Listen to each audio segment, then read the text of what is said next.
pessoal, tudo bem?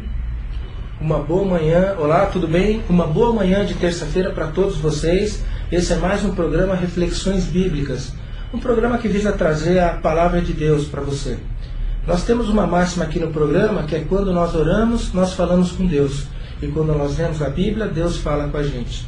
E como é a nossa proposta do programa, é fazer com que a Bíblia seja referência para todas as áreas da sua vida. A Bíblia, como você sabe, ela fala vários assuntos, dentre os quais como ter a esposa ideal, como você investir seus recursos, como ter uma vida verdadeiramente feliz. E a cada semana a gente está batendo um papo com pessoas que são especialistas em algumas áreas e que escreveram livros à luz da Bíblia e tem um entendimento bastante interessante para facilitar você a realmente pautar a tua vida de acordo com os preceitos bíblicos. E nessa semana nós temos aqui o Gease Costa de Moraes. Tudo bem, Gease? Tudo bem, João Paulo. Eu estou muito feliz de receber aqui o Gease. A gente vai falar de um tema bastante delicado hoje, um tema bastante importante, que o Gease vai abordá-lo com toda a sua sabedoria, com todo o seu entendimento, de uma forma muito positiva, muito tranquila, para ajudar todos nós. Falar um pouquinho do Gease. O Gease é bacharel em Teologia, com especialização em Missiologia e História da Igreja, pelo Seminário Teológico Batista do Sul do Brasil, no Rio de Janeiro, e pela Universidade Presbiteriana Mackenzie, aqui em São Paulo. E agora, a gente vai falar no primeiro bloco sobre o teu livro, que é o livro Homossexuais, o que a Bíblia diz sobre a homossexualidade. É um tema, como a gente estava falando, bastante delicado, né? E é um tema de muito interesse para a gente entender um pouco o que acontece, o que a Bíblia fala sobre isso, né? Então eu queria começar perguntando para você, já, como que surgiu a iniciativa de escrever essa obra? Bem, na verdade, eu não tinha planos de escrever sobre esse assunto. Há quase 2 anos atrás, o meu editor, Oswaldo Paião, mandou um e-mail para alguns escritores da editora, sugerindo, eu nem sei se ele se lembra disso, mas sugerindo que escrevessem sobre a homossexualidade. E ao que parece, daquele grupo que ele mandou um e-mail, parece que ninguém se apresentou. Eu me apresentei até porque eu não conseguiria dizer não para o Oswaldo Paião, né? Como ninguém se apresentou, me apresentei.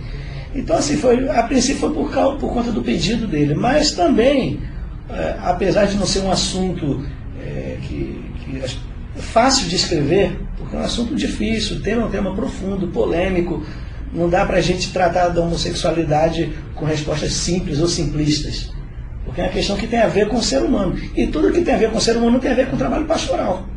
Quer dizer, eu não poderia me furtar também a pensar em algo que diz respeito também ao meu ministério, porque eu também lido com pessoas, né, com homossexuais, já conversei com homossexuais, já fui procurado por homossexuais, tenho pessoas que fazem parte de um relacionamento mais próximo, familiar, que também são homossexuais, e isso tem a ver com a saga humana, da construção humana. Então não poderia também me negar a escrever sobre isso. Então, mas eu reconheço que não é um assunto fácil de tratar. E o tom que você dá para esse assunto no livro é um tom de orientação, é um tom de entendimento da situação? Na verdade, a proposta do livro ela é mais pastoral do que científica e acadêmica. Embora há informações científicas, evidentemente. Mas o tom do livro ele é de esclarecer sobre o assunto, na medida do possível, né, que eu consegui com as minhas pesquisas, trazer esclarecimento a respeito do assunto, e orientar a igreja para uma postura mais humana, e posso dizer cristã, né, em relação ao indivíduo homossexual como a qualquer outro indivíduo. Então a ideia, o propósito do livro, ele é pastoral porque ele propõe um caminho. Quando ele pensa num propósito pastoral, a ideia não é só estabelecer conceitos, a ideia é também dar uma direção. O que eu pretendia, a minha ideia era essa, não sei se eu consegui. Um indivíduo, uma pessoa lendo o livro, ao final de tudo, ele tem um caminho. Tem um caminho. Seja ele heterossexual, seja ele homossexual. Eu penso também nas minhas pregações. Eu penso assim, o que eu quero com isso? O que eu quero que aconteça com a pessoa ao final de tudo? O que eu quero que ela compreenda? O que eu quero que ela faça? Então a ideia é essa, mais pragmática do que conceitual, teórica.